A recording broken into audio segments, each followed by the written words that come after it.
bienvenue ou bienvenue sur ma chaîne, la bibliothèque d'Emilia.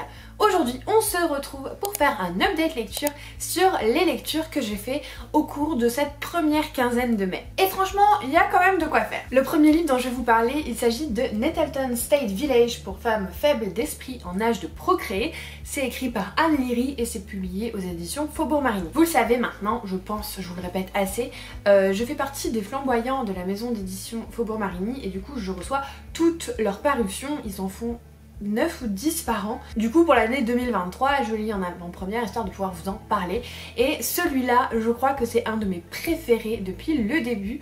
J'avais aussi adoré celui sur la Seconde Guerre mondiale de Ellen Marie Wiseman, mais celui-là j'ai trouvé très cool parce que aussi il traite d'un sujet que j'ai trouvé vraiment très sympathique. Je vous explique.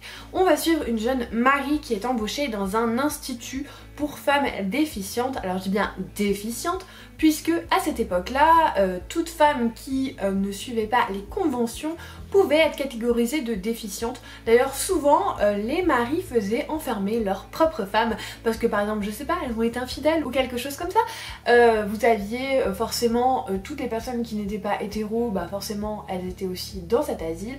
Vous aviez les femmes qui voulaient être des femmes indépendantes aussi, qui étaient réputées pour faire le tapin alors que pas forcément, enfin voilà. C'était pas vraiment des femmes déficientes, vous en conviendrez, mais pour l'époque, voilà, c'est ce qui se passait. Sauf que cette jeune Marie, un petit peu insouciante comme elle est, quand elle arrive dans l'institut, elle est vraiment persuadée qu'elle va être face juste à des débiles mentales en fait, puisque dans leur dossier, il est noté âge mental, 8 ans, 8 ans et demi, enfin voilà, ils font vraiment tout pour les discréditer. Et elle a vraiment cette naïveté de croire que, bah, c'est exactement ça. Et elle va assister en fait un grand psychiatre qui est renommé, une femme, voilà, elle se dit oh, cette femme est merveilleuse, quelle chance j'ai de travailler à ses côtés. C'était un livre qui était très poignant, très marquant. C'est très bizarre à dire parce que ça a été un grand plaisir de lecture, mais l'histoire n'est absolument pas plaisante. En tant que femme, vous pouvez pas vous empêcher de grincer des dents en fait, tellement c'est glaçant, tellement on nous rappelle l'oppression qu'ont subi nos pères avant nous, bien que le monde ne soit pas encore idéal, mais ça c'est un débat que je n'ai pas forcément envie de développer pendant 20 minutes de vidéo, mais à l'époque c'était vraiment encore pire, et quand on pense que c'était juste au début du 20e siècle en fait tout ça, parce que c'est en 1927, et les femmes étaient vraiment encore traitées comme des sous-humains en fait, tout simplement. Et du coup c'est vraiment grinçant de lire cette lecture parce que on peut pas s'empêcher d'être énervé, d'être oppressé en fait soi-même, parce qu'on fait subir aux autres, et c'est en ça en fait que je trouvais que c'était un roman qui était très poignant, parce que voilà, il nous révolte en fait tout simplement. Et le personnage de Marie qui au début est très naïf, tape un petit peu sur les nerfs, mais après en fait elle va avoir ce déclic de se dire il y a quelque chose qui cloche, parce qu'elle va rencontrer une jeune fille qui était à l'orphelinat avec elle et qui dans ses souvenirs était ultra intelligente, très débrouillarde, et elle va se dire c'est quand même étrange qu'elle soit là. Et elle va commencer à ouvrir les yeux, elle va commencer à avoir ce sentiment de révolte qui va monter aussi en elle et qui va être accentué par le personnage de Liliane, qui justement est la jeune fille qu'elle connaissait avant, qui elle est un personnage très fort, et j'ai beaucoup aimé cette storyline à côté qui va traiter de plein de sujets comme la place de la femme, le racisme également, comme la liberté d'expression, la musique aussi, et puis le fait d'être mère aussi, et j'ai trouvé que c'était vraiment très bien fait. C'est très bien distillé dans l'histoire, les deux histoires sont en quinconce parfaitement, et j'ai passé un très bon moment de lecture, même si comme je vous dis c'est bizarre de dire ça alors que ça nous a révoltés. Mais en même temps c'est bien parce que ça veut dire que l'autrice elle a su toucher la corde sensible, elle a su aller là où elle voulait nous emmener. Bref, c'est un super roman, et si vous aimez bien les thématiques d'asile, de liberté de la femme, d'émancipation, toutes ces choses là, il est très cool et je vous le recommande vivement. Le second livre dont j'aimerais vous parler, c'est un livre que j'ai lu en lecture commune avec ma chère Lovelda. Il s'agit de L'affaire Agatha Christie de Nina de Gramont, publié chez Cherche Midi. C'est une histoire qui va romancer les 10 jours où Agatha Christie a disparu. Parce que la grande Agatha Christie a effectivement disparu pendant 10 jours, et jusqu'à maintenant, on ne sait toujours pas ce qui s'est passé pendant ces 10 jours où elle a juste, voilà, s'est volatilisée. Personne ne sait, elle n'a jamais raconté, elle n'a jamais voulu le dire. Il y a eu des battues, hein, vraiment, tout le monde la cherchait. Surtout qu'à l'époque, elle commençait à être un peu connue, mais c'était pas encore une superstar. Et j'avoue que ça a dû un petit peu l'aider, ce tapage médiatique autour de cette disparition. Et il y a plein d'auteurs qui se sont essayés à imaginer ce qui aurait pu se passer. J'avais notamment lu un livre qui s'appelait Le crime parfait d'Agatha Christie, je crois, qui était publié chez Moisson Noire. Et j'avoue que j'avais été un peu déçue parce que je l'avais trouvé vraiment farfelu et ubuesque en fait, genre vraiment c'était too much. Alors que celui-là, je l'ai vraiment trouvé très cool. Déjà, il a une originalité, c'est qu'il suit le point de vue de la maîtresse du mari d'Agatha Christie, parce qu'en fait si Agatha a disparu, c'est parce que elle a appris que son mari avait une maîtresse et qu'il voulait divorcer, et du coup elle est partie un petit peu pour le punir je pense, elle a disparu, et c'est vrai que c'est très original qu'on suive le point de vue de la maîtresse. Alors oui, évidemment, c'est une histoire qui est complètement inventée, il y a des choses qui sont un peu tirées par les cheveux, mais j'ai trouvé qu'il y avait quand même une certaine logique dans ce roman qui fait qu'on avait envie de croire que ça s'était vraiment passé. Et ça c'est fort. Finalement, Agatha Christie passe vraiment au second plan, et c'est mieux dans le fait que, du coup, le personnage inventé de la maîtresse, qui est largement inspiré de la vraie maîtresse, peut se permettre quelques fantaisies, peut se permettre quelques tournures qui sont un petit peu tirées par les cheveux parfois, mais du coup c'est moins bizarre, c'est moins choquant que quand c'est Agatha elle-même qui est vraiment le centre de tout ça, et où on va lui inventer monts et merveilles pour que ça puisse rentrer dans un livre et le faire vraiment intéressant. Alors que là, le fait qu'elle soit au second plan, j'ai trouvé que finalement ça permettait d'avoir plus de liberté avec l'histoire qui s'est vraiment passée, même si on ne saura jamais ce qui s'est passé, puisqu'elle a emporté quand même son secret dans la tombe. Mais je l'ai trouvé très cool. Il y a... On s'en rend pas tout de suite compte, mais il y a une seconde enquête qui se mène en parallèle. Et en fait les deux sont liés, et elles sont tellement bien liées, c'est-à-dire qu'il y avait des petits indices qui ont été distillés tout le long du roman, et je m'en suis rendu compte qu'à la fin. Je me suis dit ah ouais c'est fort quand même, je l'ai vraiment pas vu venir, jusqu'à un moment où je me suis dit mais attends, mais... Et j'ai commencé à mettre en fait ensemble toutes les choses que j'avais retenues dans les premières parties du roman.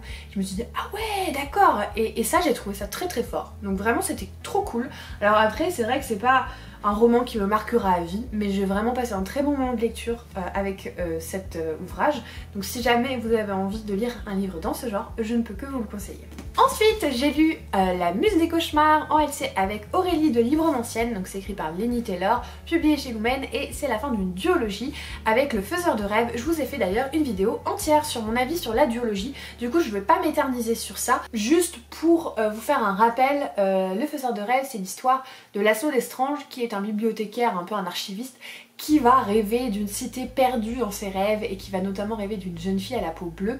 Et en parallèle on va suivre Sarai, qui est une jeune fille à la peau bleue qui s'introduit dans les rêves des humains qui vivent sur leur terre en fait, parce qu'elle vit dans une cité qui est cachée. La fameuse cité perdue, vous l'avez bien compris, et elle va rentrer dans les rêves des habitants via des papillons de nuit en fait qu'elle contrôle, qui font un petit peu partie d'elle, c'est une extension un petit peu de sa personne. Et j'ai bien aimé, mais j'ai préféré le premier. J'ai trouvé que ce titre-là était un peu long, il se passait pas grand-chose, et cela est dû notamment au fait qu'on ne change pas de localisation pendant tout le roman, on est au même endroit, et du coup j'ai trouvé que ça amenait un petit peu de lenteur dans le récit. Par contre, j'ai bien aimé le traitement de certains personnages, notamment des personnages que j'avais pas du tout aimés depuis le tome 1 et qui ont fini par me toucher un petit peu. C'est une écriture qui est très particulière, qui est très onirique, très poétique, qui ne conviendra pas à tout le monde à mon avis, mais qui peut plaire à pas mal de gens. Moi personnellement j'ai bien aimé, mais ce sera pas une duologie coup de cœur, je m'en souviendrai pas dans quelques années. C'est pas une série que je vais relire, voilà, c'est juste c'était un bon moment de lecture, mais sans plus. Voilà, c'était chouette, mais c'était pas un coup de cœur quoi. Mais quand même, je conseille cette lecture. Après, comme je vous dis, si jamais vous voulez un avis plus détaillé, je vous laisse aller voir ma vidéo spécialement sur le sujet.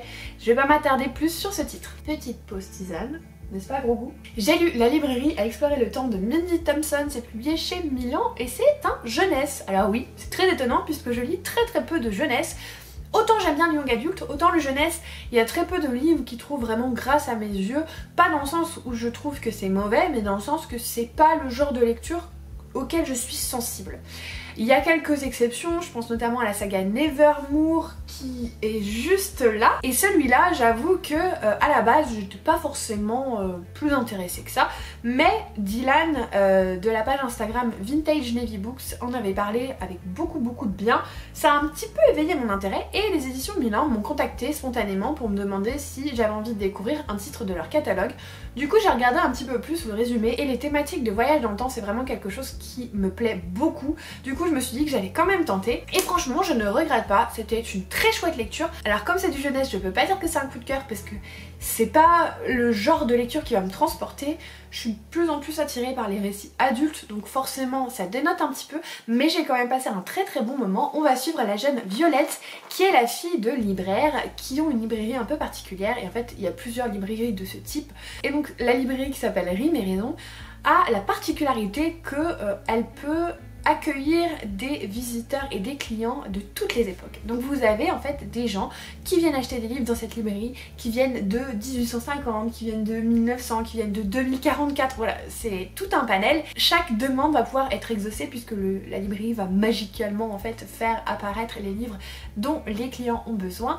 Et donc Violette c'est la fille de ces libraires et un jour en fait il va y avoir un petit souci puisque le meilleur ami de son grand frère qui s'appelle Karl qui est parti à la guerre puisqu'on se situe pour notre protagoniste en tout cas principal au moment de la Seconde Guerre mondiale, vers la fin d'ailleurs, et donc son grand frère va apprendre que son meilleur ami est mort au combat et vu que la librairie permet des voyages dans le temps, il va essayer d'aller empêcher sa mort, sauf que c'est interdit par les règles et va s'en suivre toute une aventure qui, je l'avoue, a été très plaisante, même si on ne va pas du tout dans les différentes époques, très peu du moins, mais c'est pas grave parce que en fait même si on va pas dans les autres époques, la thématique du voyage dans le temps est énormément abordée au niveau notamment des règles qui régissent le voyage dans le temps et les conséquences que peuvent avoir telle ou telle action si jamais on change le cours du temps.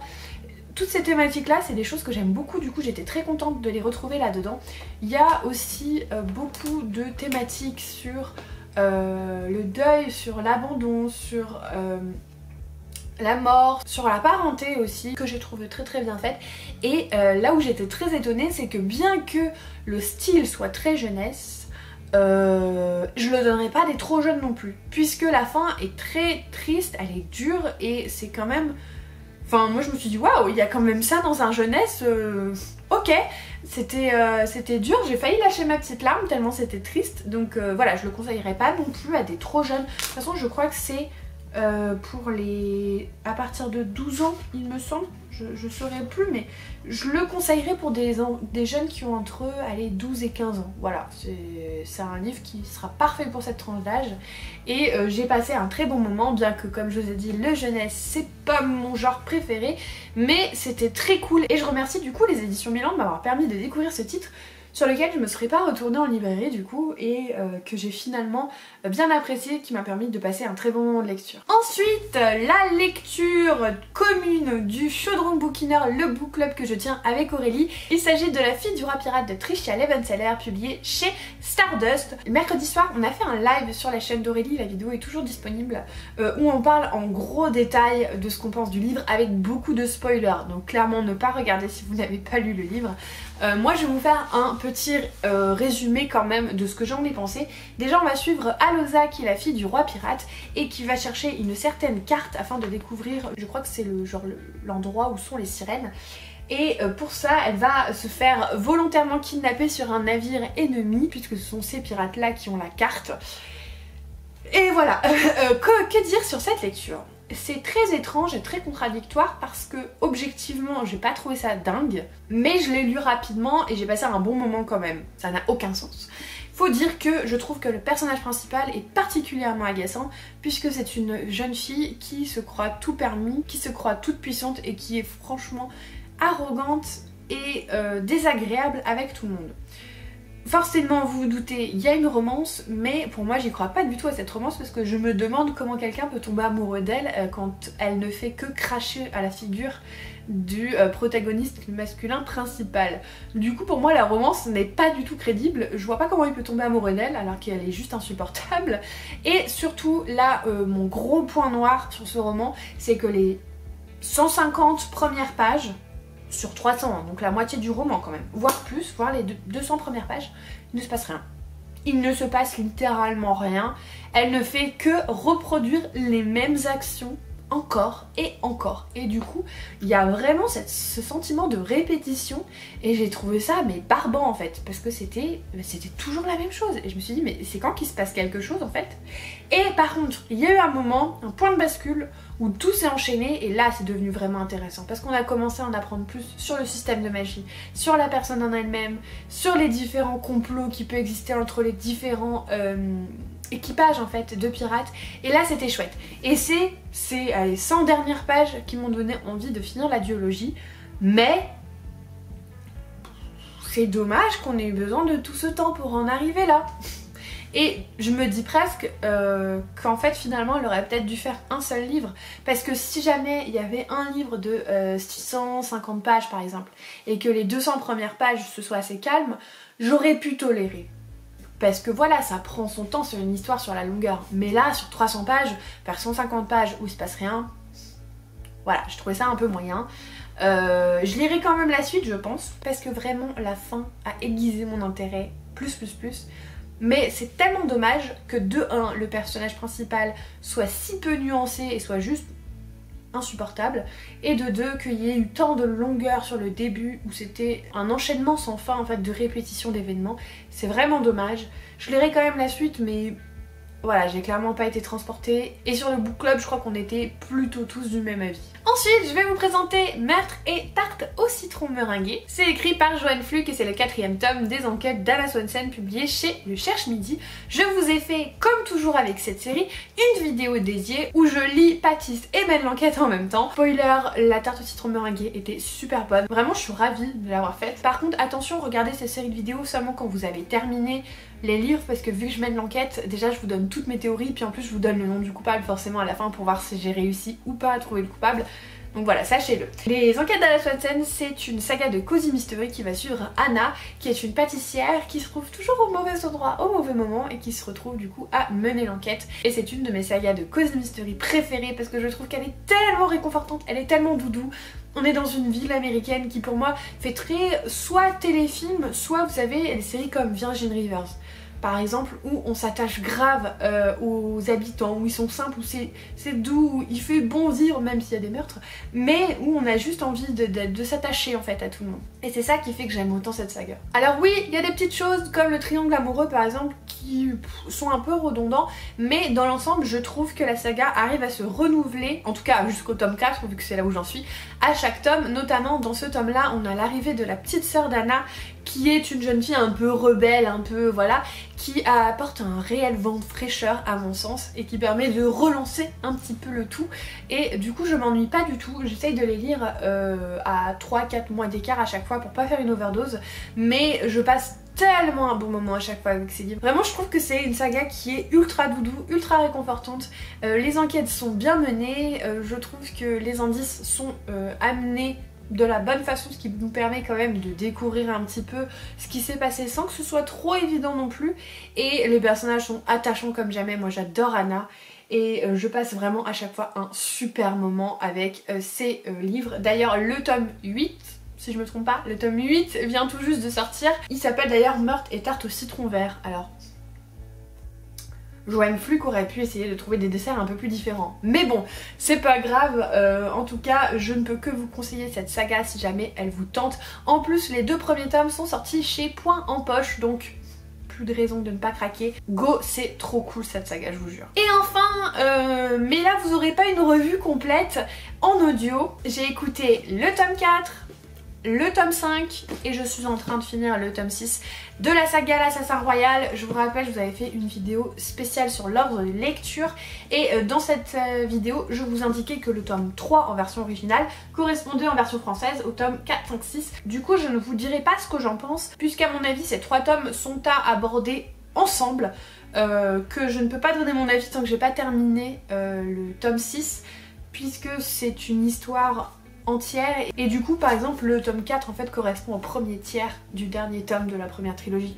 Bref, c'est un peu compliqué, ils ont fait des découpages un peu bizarres, mais je peux quand même vous dire que c'est une saga très très chère à mon cœur et que ces tomes-là ne font que renforcer l'amour que j'ai pour cette saga qui est juste dingue et incroyable, et j'ai hâte de vous donner mon avis sur la fin de cette première trilogie et vous faire une vidéo d'ailleurs spéciale sur la trilogie comme je fais à chaque fois que je termine une saga, et continuer ensuite sur les aventuriers de la mer, mais ça c'est une autre histoire. Voilà, j'espère que cette vidéo vous a plu. N'hésitez pas d'ailleurs à me dire quelle est votre lecture en cours, et si vous êtes arrivé jusqu'au bout de cette vidéo, n'hésitez pas à mettre un petit emoji citron. Je vous remercie vraiment de tout le soutien que vous m'apportez. Si jamais vous n'êtes pas encore abonné, n'hésitez pas à le faire, mettre un commentaire et un pouce en l'air.